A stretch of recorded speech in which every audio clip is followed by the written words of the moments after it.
Hello citizens, how is it going? It's good to have you back, and as always, make sure to hit the like and subscribe button, and if you're new, hello.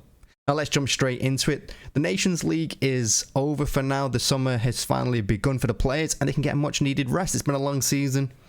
Players are understandably tired, but that doesn't excuse how England performed in the Nations League, and I don't think any player came out of any credit whatsoever. I think they were all shocking. Is that down to the manager, down to Southgate?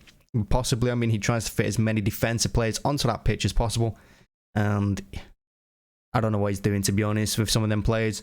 But one player in particular, KalvinPhillips, City are after him. There's no secret. I mean, it's been reported for months that City want him, want to replace Fernandinho with him, and some reports saying up to £60 million for him. Now, that's a high amount for a player that I think doesn't get into our first team. He's not going to be Rodri's replacement. He's not going to be better than Rodri. I think he's probably as good as he's going to be right now.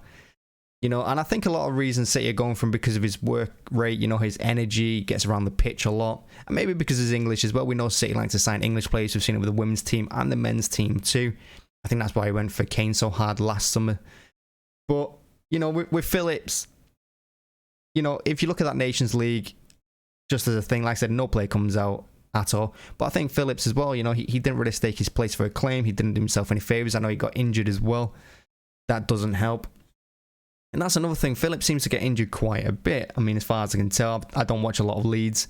I've only really seen him at England, and I know he performed well during the when we got to the final. But, you can say that about everyone. We play quite defensive in their matches, and I think that kind of suited his style along there next to Rice. But City's not going to be like that. With City, it's going to be all-out attack. We're going to be dominating the ball. We're going to be controlling things. Now, will he be able to stop the counter-attack that we're so vulnerable against? I mean, maybe he might do a better job than Rodri with them. But in terms of controlling the midfield, working on his own, I don't think he's going to be as good as Rodri. Maybe he's going to come on and support him. Like that game against Real Madrid, for instance, maybe Phillips would have been a perfect example of the kind of play we needed. I mean, instead we brought Fernandinho on and, he couldn't get around the pitch as much, could he? But if Phillips was there, maybe things work out differently. He goes breaks of the play quite a bit. But personally, I don't really see the Phillips thing. I don't get it. And for £60 million, if that's the price, I mean, I wouldn't go any higher for him. Like I said, he's not going to get in the first team. He's going to be rotated quite a bit. And I don't think he really improves us. So I am surprised. But I also don't want it to be a lot like how it was with Kane last summer, where City just focused on one player and they kept raising the price. And then they were like, do you know what? We're not going to go for him and we're going to sign no one. We need somebody in that position, whether that's someone from the youth team or someone coming in outside the club. So, at least the club are targeting the right player. But again, we've not heard any more on Cucurella or left back, and I still think we possibly need a centre back.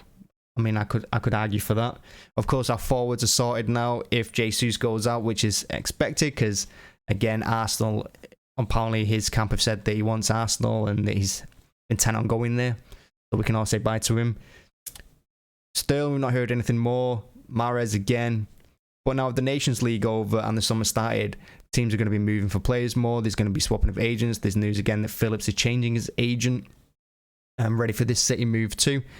So, expect a lot of news in the next few weeks and expect a lot more transfer rumours going around and City to actually finalise some deals, because as Khaldun said in his end of season review, we want to get these done early. We want to get it sorted. We want it done before pre-season. So when we go to America, the whole squad are together and can play. But yeah, that's it really. Phillips imminent, as they say. That's according to The Athletic. Like I said, they've changed agent, and Leeds are happy to let him leave. And £60 million is apparently the reported price. I think that's too high, personally. And I definitely wouldn't go any higher for him. But for someone that's so important to Leeds, I can see why they're asking for that. An English player again, isn't it? There's always a premium on English players. So yeah, that's it. Thanks for watching. Thanks for checking it out. Make sure to hit the like button and let me know in the comments what you think of Phillips, whether you think he is a replacement for Rodri, whether you think he can come in and take his job, maybe you're going to work alongside him, or if he gives us something different that he doesn't, just let me know. And yeah, have a nice day. Bye bye.